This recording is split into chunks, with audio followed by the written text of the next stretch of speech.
আমি আজ কার বিয়ে বাড়িতে গেলাম এবং এই বিয়ে বাড়িতে কে কে এসেছিল এবং বিয়েটি কোথায় হচ্ছিল, এই বিয়েতে এত বিদেশি মানুষ আসার কারণ কি, এবং আমাদের কলকাতায় থাকা যে সমস্ত ফরেনার ফুটবল খেলে তাদের বউ বাচ্চা ফ্যামিলিদের সঙ্গে পরিচয় করাবো আজ এই ভিডিওতে। এবং এই লোকটি কে যে বিয়ের আনন্দে এইরকমভাবে নেচে চলেছে এবং বিয়ে বাড়িতে কী কী খাওয়া দাওয়া করলাম তা এনেছি আপনাদের সামনে। আজকের দিনটা একটু বেশি স্পেশাল, কারণ আমি আর আমার বন্ধু মিলে রওনা দিলাম এমন একজন বিয়ে বাড়ির উদ্দেশ্যে যাকে আপনারা সবাই এক নামেই চেনেন, আমাদের সকলের প্রিয় বিএফএ বিএনআর টিম অনার আমাদের সকলের পঙ্কজ দা। বিয়ে বাড়িতে পা রাখতে দেখলাম একদম মেলা বসে গেছে, সবাই দাদার সাথে ছবি তুলছে ব্যস্ত, আর আমি দাদাকে দেখে জাস্ট অবাক।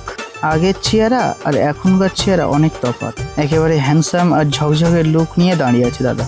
চারিপাশে রাজকীয় ডেকোরেশন, চোখ ধাঁধানো লাইটিং আর ব্যাকগ্রাউন্ড মিষ্টি বিয়ের গান, চারপাশের আবহাওয়াটা যেন পুরো অসাধারণ হয়ে উঠেছে। আরে ভাই, আসল টুইট তো খাওয়া দাওয়ার ক্যান্টিনে, একের পর এক নানা রকম আইটেম, ঘ্রাণে পেট ভরে যাওয়ার মতো অবস্থা। সত্যি বলতে আজকের দিনটা আর এই মুহূর্তগুলো স্মৃতি আজীবন ভাষ্য হয়ে থাকবে। যে মানুষটা সারা জীবন ফুটবলকে প্রাণ বলে ভালোবেসে এসেছে, তার জীবনে এত বড় একটা দিনেই খেলার মাঠের মানুষ থাকবে না তা কি কখনো হয়?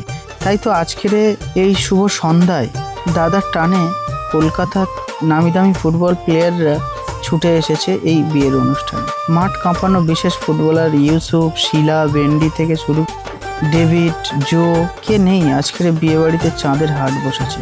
তারকাদের পাশাপাশি আমাদের বাংলার গর্বের ঘরের ছেলেরা, বিখ্যাত ফুটবলাররা এই বিশেষ মুহূর্ত তানারাও সাক্ষী ছিলেন। আমাদের সকলের প্রিয় দাদারা, ছোট্টুদা, ছোটনদা, ভীমদা, এমনকি টাইম পাস দা, এনাদের মতো চেনা মুখগুলো আজকের এক ছাতের নিচে।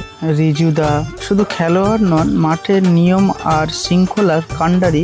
আমাদের প্রিয় রেফরি দাদাভাইরা আজ সব বাঁশি থামিয়ে দাদার বিয়ের অনুষ্ঠানে সাক্ষী হয়ে এসেছে। সত্যি বলতে খেলার প্রতি দাদার এই অগাধ ভালোবাসা আর সম্মান আজ মাঠের পুরো পরিবারকে একই সুতোয় বেঁধে এই বিয়ের অনুষ্ঠানে উৎসবের ময়দানে পরিণত করেছে। আর এই যে মানুষটাকে দেখছেন, ইনি ফুটবল মাঠে কিন্তু দাদা সবসময় কাছেই থাকেন এবং পঙ্কজদাকে খুব ভালোবাসে। আর দেখা হয়ে গেল ইউসুফকে। ইউসুফ আমাকে দেখে খুব হাসলো এবং সে আমাকে হাত দিয়ে দেখালো যে আমার পুরো পরিবারটা এসছে। তো আমার খুব ভালো লাগলো যে একটি বিদেশি মানুষ তার পরিবার নিয়ে এসছে। তো আমি গিয়ে কথা বললাম দিদিভাইয়ের সঙ্গে। দিদিভাই বাঙালি, তো তার এক ছেলে এক মেয়ে এবং খুব ভালো ফ্যামিলি। আর এদিকে দেখতে পাচ্ছ সমস্ত ফুটবল প্লেয়াররা সবাই চলে এসছে, খুব ভালো লাগলো। দিদিভাইদের সঙ্গে ছবি তুললাম। সবসময় দাদারা তো ফুটবল খেলে, তো ওনারা আমাদের বাড়ি বসে লাইভ ভিডিও দেখে, তো আজকের সামনাসামনি দেখলাম, খুবই ভালো লাগলো। আর তাদের ব্যবহার সত্যি খুব ভালো। আজকের এই আলোক ঝলমলে সন্ধ্যা আর হাসি খুশি মন একই শুধুই বাঁধা পড়লো দুটি সুন্দর প্রাণ, দুটি জীবন।